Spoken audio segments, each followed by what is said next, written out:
എല്ലാവർക്കും ഓൺലൈൻ ക്ലാസ്സിലേക്ക് സ്വാഗതം. ഇന്ന് നമ്മൾ ഡിസ്കസ് ചെയ്യുന്നത് 7ാം ക്ലാസ്സിലെ മാത്സിലെ രണ്ടാമത്തെ വീഡിയോ ആണ്. മാത്സിലെ ഫസ്റ്റ് ചാപ്റ്ററാണ് നമ്മൾ ഡിസ്കസ് ചെയ്തുകൊണ്ടിരിക്കുന്നത്. അപ്പോൾ ആദ്യത്തെ ചാപ്റ്റർ സമാന്തര വരകൾ, പാരലൽ ലൈൻസ് ആണ്. അതിലെ ആദ്യത്തെ വർക്ക് നമ്മൾ ചെയ്തു, അതായത് പേജ് 17 വർക്ക് നമ്മൾ ചെയ്തു. അതിൻ്റെ ലിങ്ക് ഡിസ്ക്രിപ്ഷൻ ബോക്സിൽ ഞാൻ കൊടുക്കാം.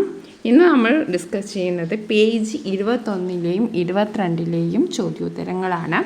അപ്പോൾ നമ്മൾ ഇതിൽ ബേസിക്കായിട്ട് മനസ്സിലാക്കേണ്ട ഒരു കാര്യം എന്താണെന്ന് വെച്ചിട്ടുണ്ടെങ്കിൽ, ത്രികോണത്തിലെ എല്ലാ കോണുകളുടെയും അളവുകളുടെ തുക 180 ഡിഗ്രിയാണ്. അതാണ് നമ്മൾ ഈ ഒരു പ്രോബ്ലംസ് ചെയ്യുമ്പോൾ മനസ്സിൽ വെക്കേണ്ടത്. അപ്പോൾ നമുക്ക് ആദ്യത്തെ ചോദ്യം നോക്കാം. ചുവടെ കാണിച്ചിരിക്കുന്ന ത്രികോണം വരയ്ക്കുക. അപ്പോൾ ചുവടെ കാണിച്ചിരിക്കുന്ന ഈ ത്രികോണം വരയ്ക്കാനാണ് പറഞ്ഞത് അല്ലേ. അപ്പോൾ ഇത് വരയ്ക്കാൻ നമുക്ക് പ്രയാസമൊന്നുമില്ല. ഇവിടെ 2 അളവുകൾ തന്നിട്ടുണ്ട്. ഓക്കെ, ഒരളവ് എന്താണ് 40 ഡിഗ്രിയാണ്, മറ്റേ അളവ് 60 ഡിഗ്രിയാണ്. ഇനി നമുക്ക് മൂന്നാമത്തെ കോണിൻ്റെ അളവ് കണ്ടുപിടിക്കണം. വളരെ സിമ്പിളാണ്. നമ്മളിപ്പോൾ പറഞ്ഞു 3 കോണുകളുടെയും അളവുകളുടെ തുക 180 ഡിഗ്രിയാണ്, 180 ഡിഗ്രിയാണ്. അപ്പോൾ നമ്മൾ എന്താ ചെയ്യേണ്ടത്? 180യിൽ നിന്ന് നമ്മൾ മൂന്നാമത്തെ കോൺ കണ്ടുപിടിക്കാൻ, തേർഡ് ആംഗിൾ കണ്ടുപിടിക്കാൻ എന്താ ചെയ്യേണ്ടത്? മൂന്നാമത്തെ കോൺ കണ്ടുപിടിക്കാൻ 180ൽ നിന്ന് എന്ത് മൈനസ് ചെയ്യണം? 40ഉം 60ഉം മൈനസ് ചെയ്യുക. ഓക്കെ, 40ഉം 60ഉം മൈനസ് ചെയ്യുക. 180ൽ നിന്ന് 40ഉം 60ഉം കൂട്ടിയാൽ നമുക്ക് 100 കിട്ടി. 180ൽ നിന്ന് 100 മൈനസ് ചെയ്താൽ നമുക്ക് 80 ഡിഗ്രി കിട്ടും. അപ്പോൾ നമുക്ക് ഈ കോണിൻ്റെ അളവ് എത്രയാണെന്ന് കിട്ടിയല്ലോ. മൂന്നാമത്തെ കോണിൻ്റെ അളവ് എത്രയാണ്? 80 ഡിഗ്രിയാണ്. ഇനി നമുക്ക് ഇതുപയോഗിച്ച് വരയ്ക്കാമല്ലോ. അപ്പോൾ നമ്മൾ പ്രൊട്രാക്ടറും സ്കെയിലും എടുക്കുക. ആദ്യം നമുക്ക് 5 സെൻറ്റിമീറ്റർ ആണ് തന്നിട്ടുണ്ടല്ലേ. അപ്പോൾ നമ്മൾ AB-ന്ന് 5 സെൻറ്റിമീറ്റർ വരച്ചു. സ്കെയിലെടുത്ത് 5 സെൻറ്റിമീറ്റർ നമ്മൾ അടയാളപ്പെടുത്തി. ഇനി ഈ ഭാഗത്തെ കോൺ എത്രയാണ്? 40 ഡിഗ്രിയാണ്. അപ്പോൾ നമ്മുടെ പ്രൊട്രാക്ടർ നമ്മൾ ഇവിടെ വെക്കുക. ഇവിടെ വെച്ചിട്ടുണ്ടെങ്കിൽ നമ്മൾ 40 ഡിഗ്രി അടയാളപ്പെടുത്തുക. പ്രൊട്രാക്ടർ ഇവിടെ വെച്ച് നിൽക്കുമ്പോൾ 40 ഡിഗ്രി എന്ന് പറയുന്നത് ഏകദേശം ഈ ഒരു ഭാഗത്തായിരിക്കും. ഓക്കെ, ഇനി നമ്മൾ ചെയ്യേണ്ടത് എന്താണ്? ഇവിടെ നമുക്ക് 80 ഡിഗ്രിയാണ് കിട്ടിയിട്ടുണ്ട്. ഓക്കെ, പ്രൊട്രാക്ടർ വീണ്ടും ഇവിടെ വെക്കുക. എന്നിട്ട് നമ്മൾ 80 ഡിഗ്രി അടയാളപ്പെടുത്തുക. ഏകദേശം നമുക്ക് ഇവിടെയായിട്ട് കിട്ടും. ഓക്കെ, അപ്പോൾ നമ്മൾ നീട്ടി വരയ്ക്കുക. ഇത് രണ്ടും നീട്ടി വരയ്ക്കുമ്പോൾ കൂട്ടിമുട്ടുന്ന ഒരു പോയിൻ്റ് ഉണ്ടാവും. അതാണ് ഇത്. അപ്പോൾ നമ്മൾ ഈ ഒരു പോയിൻ്റ് നോക്കിയാൽ, ഇതിൻ്റെ പ്രൊട്രാക്ടർ വെച്ച് നിങ്ങൾ അളന്ന് നോക്കിയാൽ അത് കറക്റ്റ് 60 ഡിഗ്രി ഉണ്ടാവും. ഇതൊക്കെ നിങ്ങൾ കറക്റ്റായിട്ട് എടുത്തിട്ടുണ്ടെങ്കിൽ 40 ഡിഗ്രി 80 ഡിഗ്രി എന്ന് കറക്റ്റായിട്ട് പ്രൊട്രാക്ടറിൽ അടയാളപ്പെടുത്തിയിട്ടുണ്ടെങ്കിൽ നിങ്ങൾ ഇത് നോക്കിയാൽ നിങ്ങൾക്ക് 60 ഡിഗ്രി കിട്ടും. അപ്പോൾ വളരെ സിമ്പിളാണ്. ആദ്യം നമ്മളൊരു ലൈൻ വരയ്ക്കുക 5 സെൻറ്റിമീറ്ററിൻ്റെ, പിന്നെ 40 ഡിഗ്രി അടയാളപ്പെടുത്തുക. അതേപോലെ തന്നെ 80 ഡിഗ്രി ഇവിടെയും അടയാളപ്പെടുത്തുക. 2 ലൈനുകളും നമ്മൾ നീട്ടി വരയ്ക്കുക. അത് കൂട്ടിമുട്ടുന്ന പോയിൻ്റാണ് മൂന്നാമത്തെ കോണ്. വളരെ സിമ്പിളാണ്. ഇനി നമുക്ക് അടുത്ത ചോദ്യം നോക്കാം. ചിത്രത്തിൽ ചതുരത്തിനകത്ത് ഒരു ത്രികോണം വരച്ചിരിക്കുന്നു. ത്രികോണത്തിലെ കോണുകൾ കണക്കാക്കുക. ഓക്കെ, അപ്പോൾ ഇതൊരു ചതുരമാണ്. ഓക്കെ, ഇതൊരു ചതുരമാണ്. ഈ ചതുരത്തിന് അകത്താണ് ഈ കോണുകൾ അടയാളപ്പെടുത്തിയിരിക്കുന്നത്. ഇവിടെ 120 ഡിഗ്രിയാണ് തന്നിട്ടുണ്ട്, ഇവിടെ 40 ഡിഗ്രിയാണ് തന്നിട്ടുണ്ട്. അപ്പോൾ നമ്മൾ നേരത്തെ പഠിച്ച ചില കാര്യങ്ങൾ നമുക്ക് ഉപയോഗിച്ച് ഇത് എത്ര ഡിഗ്രിയാണെന്ന് കണ്ടുപിടിക്കാം. ഇങ്ങനെയാണ് നമ്മുടെ ചോദ്യം തന്നിരിക്കുന്നത്. ഒരു ചതുരമുണ്ട്. ഓക്കെ, ചതുരത്തിനകത്ത് ഒരു ത്രികോണമുണ്ട്. ഇങ്ങനെ. ഓക്കെ, ചതുരത്തിനകത്ത് ഒരു ത്രികോണമുണ്ട്. ഓക്കെ, അപ്പോൾ ഇവിടെ എത്രയാണ്? ഇവിടെ 25 ഡിഗ്രിയാണ്. ഓക്കെ, ഇവിടെ എത്രയാണ്? ഇവിടെ തന്നിരിക്കുന്നത് 40 ഡിഗ്രിയാണ്. അപ്പോൾ ചതുരത്തിനകത്താണ് വരച്ചിരിക്കുന്നത്. അപ്പോൾ നമ്മൾ നേരത്തെ കഴിഞ്ഞ വീഡിയോയിൽ നമ്മൾ പറഞ്ഞു, ഒരു ചതുർഭുജത്തിലെ 4 കോണുകളുടെയും അളവുകളുടെ തുക 360 ഡിഗ്രി ആയിരിക്കും. ഇത് ഓരോന്നും മട്ട ത്രികോണമാണ്, റൈറ്റ് ആംഗിളാണ്. ഇത് നമുക്ക് കണ്ണും പൂട്ടി പറയുമ്പോൾ എത്രയാണ്? 90 ഡിഗ്രി 90 ഡിഗ്രി 90 ഡിഗ്രി 90 ഡിഗ്രി. അങ്ങനെ 4 90 ഡിഗ്രി കൂട്ടിയാൽ 360 കിട്ടും. സാമാന്തരികത്തിൻ്റെയോ അതായത് ചതുർഭുജത്തിൻ്റെയോ ചതുരത്തിൻ്റെയോ സമചതുരത്തിൻ്റെ എല്ലാത്തിൻ്റെയും എന്തായിരിക്കും? 360 ഡിഗ്രി ആയിരിക്കും. അപ്പോൾ നമുക്ക് അത് പ്രകാരം നമുക്ക് ഇവിടെ നോക്കാം. ഇവിടെ എന്തായിരിക്കും? ഇവിടെ മൊത്തത്തിൽ എത്ര ആയിരിക്കും? 90 ഡിഗ്രി ആയിരിക്കും. അതിൽ ഒരു ഭാഗം 25 ഡിഗ്രിയാണ് തന്നിട്ടുണ്ട് അല്ലേ? അപ്പോൾ നമുക്ക് ഈ ഒരു ഭാഗം കണ്ടുകൂടെ? 90-ൽ നിന്നും 25 മൈനസ് ചെയ്താൽ നമുക്ക് ആ ഭാഗം അത്തെ കോണിൻ്റെ അളവ് കണ്ടുപിടിക്കാമല്ലോ. അപ്പോൾ 5 65. അപ്പോൾ ഇവിടെ എത്രയാണ്? 65 ഡിഗ്രി. അതായത് നിങ്ങൾക്ക് മനസ്സിലായി കാണുമെന്ന് വിചാരിക്കുന്നു. ഇതെന്ന് പറയുന്നത് മട്ട ത്രികോണമാണ്, 90 ഡിഗ്രിയാണ്. അപ്പോൾ ഈ ഭാഗം 25 ആണെങ്കിൽ ഈ ഭാഗം എന്തായിരിക്കും? 90 മൈനസ് 25. അതേപോലെ തന്നെ ഇവിടെ എന്ന് പറയുന്നത് 90 ഡിഗ്രിയാണ്. ആ 90 ഡിഗ്രിയിൽ ഈ ഭാഗം 40 ഡിഗ്രി ആണെങ്കിൽ മറ്റേ ഭാഗം എന്തായിരിക്കും? 50 ഡിഗ്രി ആയിരിക്കും. ഓക്കെ, ഇനി നമുക്ക് എന്താണ്? ഇനി നമ്മൾ ഇവിടെ നമുക്ക് 65 ഡിഗ്രിയാന്ന് തന്നു, ഇവിടെ 50 ഡിഗ്രിയാന്ന് തന്നു. ഇനി നമ്മൾ ഇതൊക്കെ മായ്ക്കുകയാണ്. ഇപ്പോൾ നമ്മൾ എന്താണ്? ഒരു ത്രികോണമാണ് നമ്മൾ ഈ കാണുന്നത്. ഇവിടെ 50 ഡിഗ്രിയും ഇവിടെ 65 ഡിഗ്രിയും ഇവിടെ 65 ഡിഗ്രിയും ഇവിടെ 50 ഡിഗ്രിയും. ഇനി നമുക്ക് ഇതിൻ്റെ അളവ് കണ്ടുപിടിച്ചുകൂടെ? എങ്ങനെ കണ്ടുപിടിക്കാം? 180 കുറയ്ക്കണം 65 പ്ലസ് 50, അതായത് 115. 180-ൽ നിന്ന് 115 കുറച്ചാൽ നമുക്ക് എന്ത് കിട്ടി? 65 കിട്ടി. അപ്പോൾ നമ്മുടെ കോൺ എത്രയാണ്? 65 ഡിഗ്രിയാണ്. അപ്പോൾ നമുക്കിവിടെ എന്തെഴുതാം? 65 ഡിഗ്രി. ഓക്കെ, അപ്പോൾ മനസ്സിലായല്ലോ. ഇത് എന്ന് പറഞ്ഞാൽ ഒരു മട്ട ത്രികോണമാണ്. അപ്പോൾ നമ്മൾ 90-ൽ നിന്ന് 25 കുറച്ചപ്പോൾ നമുക്ക് 65 കിട്ടി. അതേപോലെ 90-ൽ നിന്ന് 50 കുറച്ചപ്പോൾ 40 കുറച്ചപ്പോൾ നമുക്ക് 50ഉം കിട്ടി. 65-ഉം നമ്മൾ 65ഉം 50ഉം കൂട്ടി അപ്പോൾ നമുക്ക് 115 കിട്ടി. ആ 115 180-ൽ നിന്ന് നമ്മൾ കുറച്ചു, അപ്പോൾ നമുക്ക് 65 ഡിഗ്രി കിട്ടി. ഇനി മൂന്നാമത്തെ കണക്ക് നോക്കാം. ചിത്രത്തിലെ താഴത്തെയും മുകളിലെയും വരകൾ സമാന്തരമാണ്. താഴത്തെ ത്രികോണത്തിലെ മൂന്നാം കോണും മുകളിലത്തെ ത്രികോണത്തിലെ എല്ലാ കോണുകളും കണക്കാക്കുക. ഇവിടെയും സെയിം കോണുകളുടെ അളവ് കണ്ടെത്താനാണ് നമ്മളോട് പറഞ്ഞിരിക്കുന്നത്. ഓക്കെ, അപ്പോൾ നമുക്കറിയാം. ഇവിടെ നോക്കൂ, ചിത്രത്തിൽ സമാന്തരമാണ് എന്ന് പറഞ്ഞിട്ടുണ്ട്. ഓക്കെ, അപ്പോൾ ഇവിടെ എത്ര ഡിഗ്രിയാണ്? ഇത് 35 ഡിഗ്രിയാണ്, ഇത് 45 ഡിഗ്രിയാണ്. അപ്പോൾ നമുക്ക് 35ഉം 45ഉം ഇതാണെച്ചാൽ ഇത് എത്രയാണെന്ന് കണ്ടുപിടിക്കാം.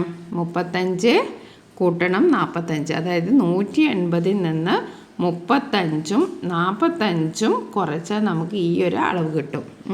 അപ്പോൾ 180-ൽ നിന്ന് 35ഉം 45ഉം കുറച്ചപ്പോൾ നമുക്ക് 100 കിട്ടി. അതാണ് ഈ ഒരു കോൺ. അപ്പോൾ 100 ഡിഗ്രിന്ന് കിട്ടി. ഓക്കെ, അപ്പോൾ താഴത്തെ ത്രികോണത്തിൽ മൂന്നാം കോണ് നമ്മൾ കണ്ടു, അതെത്രയാണ്? 100 ഡിഗ്രി. അതെന്താണെന്ന് എങ്ങനെയാണ് കിട്ടിയെന്ന് നിങ്ങൾക്കറിയാമല്ലോ. ഒരു ത്രികോണത്തിലെ എല്ലാ കോണുകളുടെയും അളവുകളുടെ തുക 180 ഡിഗ്രിയാണ്. ഇവിടെ 35ഉം 45ഉം തന്നിട്ടുണ്ട്. അത് രണ്ടും 180-ൽ നിന്ന് കുറച്ചപ്പോൾ നമുക്ക് 100 ഡിഗ്രി കിട്ടി. ഇനി നമുക്ക് എന്താണ്? ഈ ഒരു ത്രികോണത്തിലെ എല്ലാ കോണുകളുടെയും അളവുകളുടെ തുക കാണണം അല്ലേ? അപ്പോൾ നമ്മൾ എങ്ങനെ കാണും? ഇതിൻ്റെ നേരെ സാമാന്തരികത്തിൻ്റെ പ്രത്യേകത അറിയാമല്ലോ. ഇവിടെ 40 ഡിഗ്രി ആണെങ്കിൽ ഇവിടെയും 40 ഡിഗ്രി, ഇവിടെ 25 ഡിഗ്രി ആണെച്ചാൽ ഇവിടെയും 25 ഡിഗ്രി.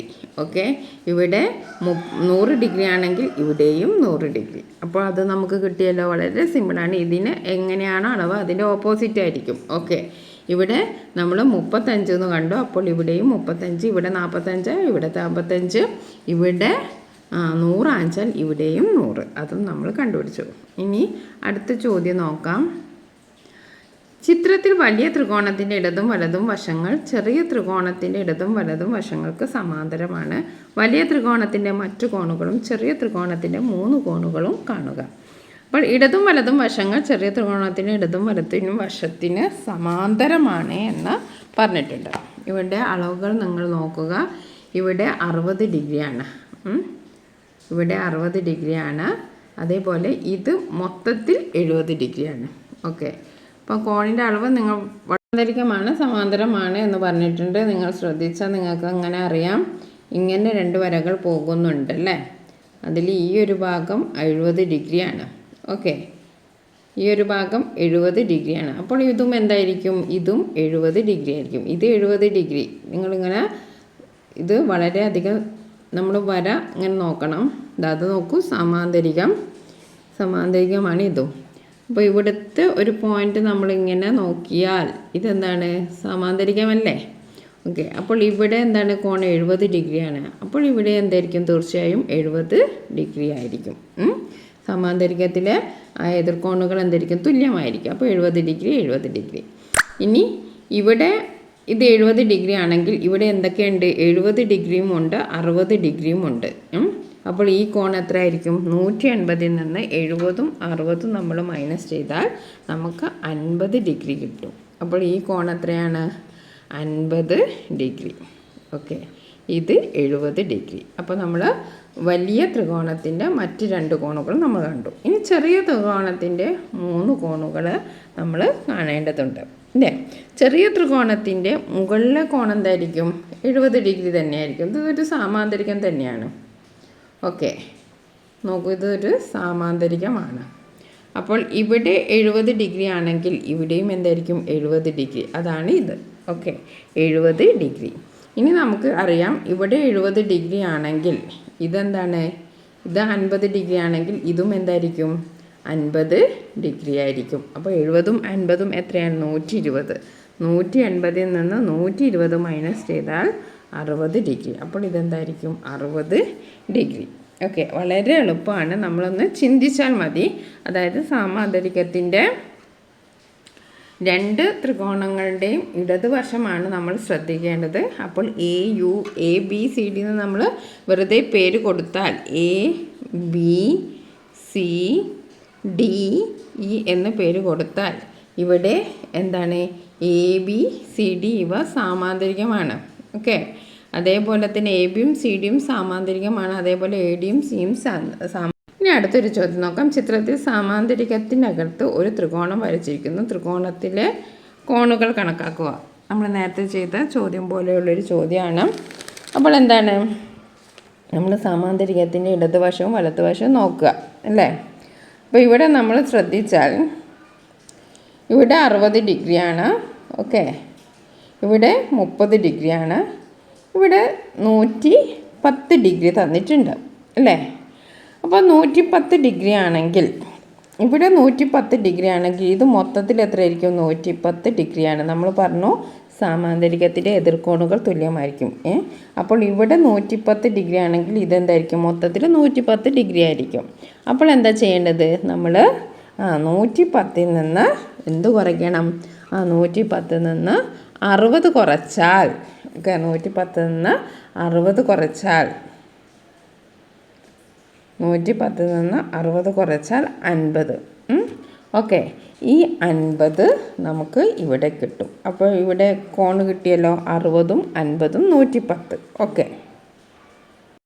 അപ്പോൾ നമുക്ക് ഇത് 110 കിട്ടി. ഓക്കെ, ഇത് 110 കിട്ടി. അതേപോലെ തന്നെ മറ്റേത് നമ്മൾ കണ്ടുപിടിച്ചു. ഇത് 110 കിട്ടി. അതേപോലെ ഇതും 110ആണ്. അപ്പോൾ നമ്മൾ അതിൻ്റെ അപ്പുറത്തുള്ള കോണും കണ്ടുപിടിച്ചു.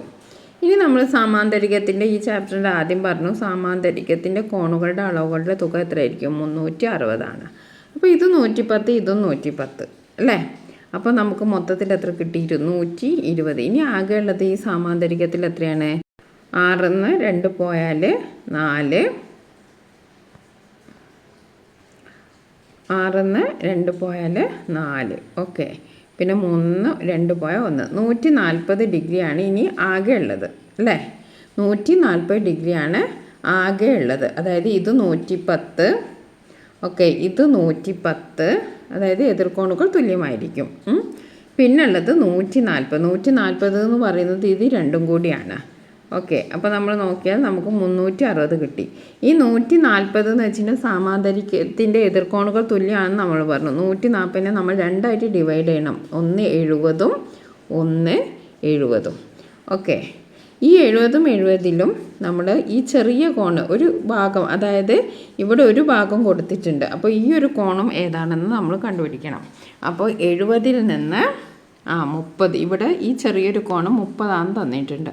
70ൽ നിന്ന് 30 പോയാൽ എത്രയാണ്? 40 ഡിഗ്രി. അപ്പോൾ ഈ ഒരു ചെറിയ ഭാഗത്തെ കോണം എത്രയാണ്? 40 ഡിഗ്രി. മനസ്സിലായി കാണുമെന്ന് വിചാരിക്കുകയാണ്. വളരെ സിമ്പിളാണ്. നമ്മൾ ഓർമ്മയിൽ വെക്കേണ്ടത് സമാന്തരികത്തിൻ്റെ 4 വശങ്ങളുടെയും തുക 360 ഡിഗ്രി. ഓക്കെ, ഇവിടെ 110 തന്നിട്ടുണ്ടെങ്കിൽ ഇതും എന്തായിരിക്കും? 110. ഓക്കെ, 110ഉം കൂട്ടിയാൽ നമുക്ക് 220 അല്ലേ? അപ്പോൾ നമ്മൾ ഈ ഒരു അളവ് കാണാൻ വേണ്ടിയിട്ട് 360ൽ നിന്ന് 220 മൈനസ് ചെയ്തു. അപ്പോൾ നമുക്ക് 140 കിട്ടി. ഈ 140 എന്ന് പറഞ്ഞിട്ടുണ്ടെങ്കിൽ ഇത് രണ്ടും സമമായിട്ട് നമ്മൾ വീതിച്ചു കൊടുക്കണം. അപ്പോൾ നമ്മൾ 70ഉം കൊടുത്തു 70ഉം കൊടുത്തു. അപ്പോൾ 70ൻ്റെ ഒരു ഭാഗം അവിടെ തന്നിട്ടുണ്ട്, ബാക്കി ഭാഗം നമ്മൾ കണ്ടുപിടിച്ചു. അത് എത്രയാണ്? 40 ഡിഗ്രി. ഓക്കെ, സമാന്തര വരകൾ എന്ന പാഠഭാഗം നമ്മൾ വളരെ ഭംഗിയായിട്ട് പഠിച്ചു. പേജ് 21ലെയും 22ലെയും അതേപോലെ പേജ് 17ലെയും വർക്ക് നമ്മൾ ചെയ്തു. പേജ് 17ലെ വർക്ക് ചെയ്തത് നമ്മൾ വേറൊരു വീഡിയോയിലാണ്, ഞാൻ ഡിസ്ക്രിപ്ഷൻ ബോക്സിൽ നൽകാം. താങ്ക്